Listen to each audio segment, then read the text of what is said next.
happy to be back filming.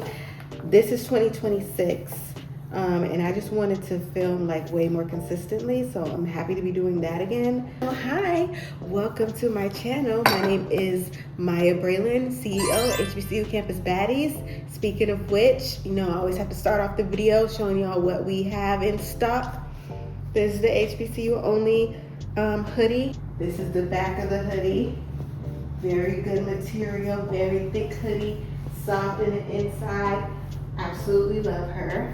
Today, I just have some sushi for dinner. I've accompanied myself with a spicy tuna roll, add avocado, add cucumber. Like I said, welcome back to my channel. Today, we're gonna be talking about the two types of male-centered women, because that's just a hot topic that I've seen all across the internet, especially on TikTok or X, Twitter, whatever you want to call it. And so I'll probably go off on little tangents, but it's okay. Get your snack, get your food, and let's get into this. Well, number one, if you clicked on this video, you messy. And you know you messy, and you need to get the idea of that girl or your friend out of your head, because it's not even about to give all of that. I'm about to probably read you too and read myself. But that's how we grow. If you don't take accountability for yourself, you can't call out other people. I'm 25, so I've learned a few things and made my own mistakes, and I want to help other girls because that's what I'm here for. We all really already all know the basics. The most common kind of male-centered woman is the one who really just can't be without a man at all. As someone who's married, I don't think I would ever go on a girls' trip. And if I do, I don't think it would I can't imagine myself ever going on a girls' trip, a girls' date night, maybe a girls' weekend away or something, but... And it's what are we doing? Those type of women. And then the ones who just always are in a relationship, never been single, always in a relationship. I think every woman deserves a single time period. And I'm not saying single as in celibacy, single as in abstinence, single as in not having a roster. Single, just being alone is not good for anyone. You should have friends, you should call, you should have your own group of people, prospects if you want to date, but everybody needs that single season. So if you haven't had a good solid single season, definitely do that, because I think there's a difference between the girls who have always had a boyfriend and the girls, of course, who never had a boyfriend or just haven't had very serious relationships come that often.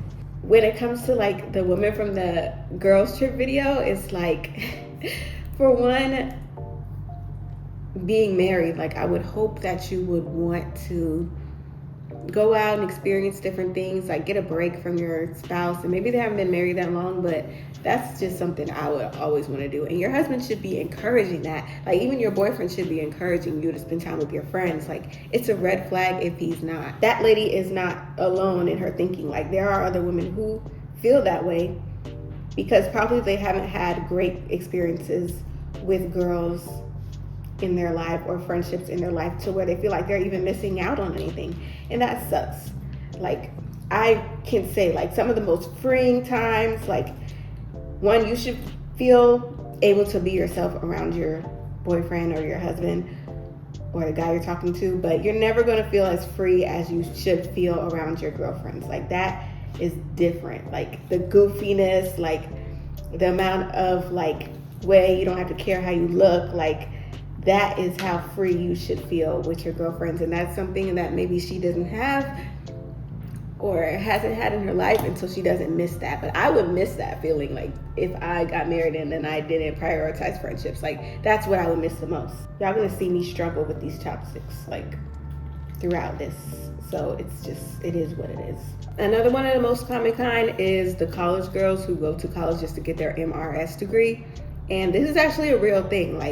This is more of a Southern college thing, more of a Caucasian girl thing, but hey, they get it how they live. And not to say that we don't do that at HBCUs or as Black girls, go to school and hope we find our love interest or whoever. Have a little Aggie love story. I know I want one myself, but I think it's just different when you kind of deep down know you don't have passion for other things, you just went to school for that, like that's sad. Like that's really sad. I hate that for those girls. Like we know we go to college and it should up your standard in the men that you talk to. Like you should also talk to guys who pursue education in some type of way, whether that's a 4-year degree or something else. But if that's where the level you're on and that's something you value, then the person you're with should value that too. But if you think going to school and just coming out just to get married, like that's ultimately male-centered. Like, and it's sick. It's honestly sick because it's just a waste of money. Like, you can just hang around a college campus if you want to do that. I don't know. Like, can we talk about the girls, the wags that plotted since high school to be wags? And don't you tell me it's not a plot. It's definitely a plot. And I say it's a plot because we've all had our high school sweethearts and guys we dated in high school and we loved them, but we haven't like literally stopped our lives to be with them and never tried to date anybody else because we thought they might be this or that. Like that's a little bit insane. And then they have kids so young on top of that. Like you can't tell me that's not planned and plotted. I know it's planned and plotted. I just know it is. And I'm not saying like if you're in that situation now to where you're dating a guy in college and he's an athlete or whatever, that like you have to not date him and go out and explore. Like do what you want, but it is a plan and it is a scheme set up by Todd. Being male-centered comes from fear in general, like fear of not being alone or fear of what other people might think about you. Like being male-centered stems from some type of fear or scarcity, lack, that you feel like if I don't have a man right now, if I don't find a man right now, I might not never. Pray on that. If you really come from a place of lack or scarcity when you're thinking about the things that you want, I would just pray on that because it's so many fish in the sea, literally. And that's not even like as in there's so many fish, but there's only a few good ones. No, there's even a lot of good ones. Like I'm not trying to be overly optimistic or pessimistic here, but I think we should just be open to the idea that God has more in store for you and there's a lot of good. Like you're limiting yourself and you're limiting God when you say like, oh, I need to stay with this guy because this is the best I can get. Like don't limit yourself. Push God's limits if that's what you're going to do. Don't come from a place of fear. And also when I say place of fear, I mean, it doesn't come from a place of love. Like, if you're male-centered, it's not because you love the guy you're with. Like, to love somebody is also to let them go, let them have their space, like, to be able to be fine without them, be able to love them at a distance, like, being able to be okay if they were with somebody else. Like, that's real love to me when you can feel like, I don't need this person. Like, that helps you get away from that male-centeredness, too. Like, just expressing real love for yourself and for others. That was type A. Let's get into type B of male-centeredness. So the type B for me is the not talked about kind, but just the type of girl that we have to self-reflect, guys. We have to self-reflect. Always, let's check our reposts right now. Let's go through our TikTok reposts and our Instagram reel reposts. If some of those or 90% of those are about a man, and I mean this in the way of like those posts that are like when he does this, working on myself, I don't need a man, blah. I'm sure there's some Justin LeBoy, whatever. This is the type of marriage I want to have. Relationship goals here, this couple here, that couple there. We have to protect ourselves. I think that we just have to be careful about what we consume. Like, I was a Sheer 7 girl, and I think Sheer 7 has some good tips for, leveling up your lifestyle and like whatever. But even consuming content like that repeatedly, it's becoming male-centered because it's what you're thinking about. It's what's top of mind for you. The music we listen to, like, I love me a good Summer Walker down. I have to limit myself when it comes to those things because like they just put you in a mindset to where it's like, should I call him? Da, da, da, da. You would not even be thinking that way if you didn't hear said song. Like the other type when it comes to that being male-centered that's not talked about is the girls that are obsessed with being a baddie. And I mean that in a way of like hair always has to be done Like, you'll spend your last dime on your hair because you can't wear your natural hair for even a week or two. And why? Because as another woman, that's the woman you're around if they're judging you about that. But as another woman, they should not judge you or care about stuff like that. And so if you're doing it for male attention, then you have to check yourself on that and see where it comes from. See where all these things stem from. Because I'm not gonna lie, my 2026 bucket list item, one of those things was keep my hair done all year. But for me, it comes from a place of, I want to film content more consistently, I want to be on camera, I need to keep my hair done. That's where it stemmed from me. But I know for others, like, it can really stem from a place of insecurity. There's a type that is talked about again, which is the I hate men type. Y'all seen those TikToks where they're like, when you post something cute with your man and they're like, in the comments, like, why would a man be there? And it's like, because this is my man. Like, I actually love him. Like, if a video comes across your page, like the girl who got proposed to, y'all man didn't get y'all this. Y'all man didn't put that. Video came up on my page. When I seen it, I was like, this is great. I had been following her before she got proposed to. She was talking about her boyfriend in other videos. They already lived together.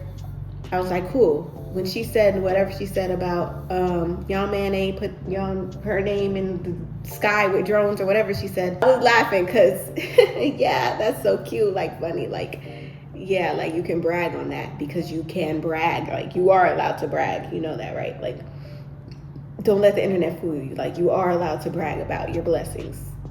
And when I say blessings, I say things that are out of your control. She didn't tell her man to do that. Like, it's not like she's bragging about like having a sugar daddy and having to do stuff for what she got. Like, she's bragging because it's something unexpected, and that's what I think blessings are, like something you had no control in. When it comes to things like that, we have to check ourselves about how we feel initially. Like, is the little green monster of jealousy coming out? These issues just don't come up with men like that. So we have to like check ourselves. We all want love and connection. That's okay. Like, I don't think there's any problem with that. I think the problem comes in when it's like, you just don't feel okay without it. Like, and I get in my mood, in my bag, where I'm like, oh, like I'm lonely. Like, all I want to do is be with a man. And can we all be real? Like, sometimes there is moments as a woman, I don't want to be with my girlfriends. Like, I don't cuddle up with my girlfriends. I don't kiss on my girlfriends. That's not me. If that's you, that's you. But that's not me. Also, can we stop, like, if you're a straight woman, can you also just stop saying, I'm just gonna be gay? Like, stop doing that. The gay girls don't like that either. So stop faking the fuck. If you like men, it's okay. Like, just be there. Be there. We also just have to give ourselves grace. Like, okay, when my best friend got married, and even when she had a boyfriend, I knew, like, it's something she wanted. Like, she was happy. Like, there are things that change with our relationship, like, and there's times where I'm like, okay, I'm okay with we're not talking every day because, like, sometimes you just want to spend time with your husband. Like, sometimes you just want to spend time with your boyfriend. Like, that's okay. Like, even now, when with my single friends, if your man calls you, your situationship calls you, and you want to go, bitch, go. Like, bitch, go. I don't care. We're grown women. Like, I'm not gonna stop you. But being a good friend is also just like letting your girl have those girl moments where sometimes we don't make the best decision when it comes to the guy we're talking to. Like, sometimes it's just okay to just laugh. Oh, and it just snowed up here. It just snowed up here in Charlotte. And so, like, I wasn't booed up with the snow babe, but shout out to the girls that were. Like, it's okay. Like, I don't think that's male-centered. I think the male-centered comes into play when it's like posting constantly about the ass. Like, oh, I wish I was booed up. It's snowing. It's perfect time to be booed up. No. Dry begging. We're not doing that in 2026. But you have to have balance, honestly, and you have to have growth. Like, growth is mandatory, whether you're married or single or dating. It's like, again, with the woman from the first video that was like married and she didn't want to go on a girls trip, like, that's not growth. Like, you're married, you should still push yourself to make new girl connections, make new woman connections, new mommy friends, new married women friends, whatever. But just stop being that part of your life completely, or not being willing to add that to your life if you didn't have it before. Like, now you're stopping your personal growth in your marriage, and that's not good. It's all about having balance to me. Definitely things I've had to check myself on for, just even about this topic in general. Like, I used to be very upset if a guy ghosted me, like very, very upset, took it way too personally. And that's something I had to grow out of and check myself on and be like, hey, like, is it the attachment to this man that you care about, or is it the ego thing? Like, what is making you feel that way? I had to grow out of that and work through that. And so a lot of these things are other things that we should allow ourselves to grow out of and work through. I also think if marriage or being in a relationship is something you desire, yes, pray on it, but I'm not trying to get on the church girls, but I must just say, because I am a church girl. Am I a church girl? I like going to church, whatever you want to call it. I will say, if that's something you desire, definitely pray on it. I personally, my prayer is that God helps me become a better wife, better woman, like every day, and leads me to that. I don't necessarily pray about being with certain men, but if I'm talking to a man and I feel like he has something I want to pray over him for, like he's going through something, then I pray for him in that regard. So when I feel like there's a change in energy in myself or in the person I'm talking to, I pray over that, and I pray for us to lead with love and to better the connection and to better the friendship. And I'm gonna tell you right now, that prayer has been answered. So that's what I would do instead of praying for God to put you with a specific person, because that's kind of telling him what to do, and we don't want to do that. And just be honest with yourself about the things you want. Do you want to be single? Do you want to be in a relationship for real? Like, be honest with yourself in the season that you're in. Like, you feel lonely, but you don't necessarily want a boyfriend. Think about when the thoughts come to you. Do they come at night? Do they come in the morning, throughout the day? Like when you listen to a certain thing, when you see a certain thing? Do they come after you talk to your friend who's in a relationship? Like, when do these feelings come about? It's a lot of different things. But that pretty much wraps up today's video. So like, subscribe, make sure y'all stay tuned for the next video. This was super fun and funny, and like sometimes these topics just come to my head and I'm like, okay, let me write them down and lay it out. And this is the hoodie. See y'all on the next time, on the next go around. Bye.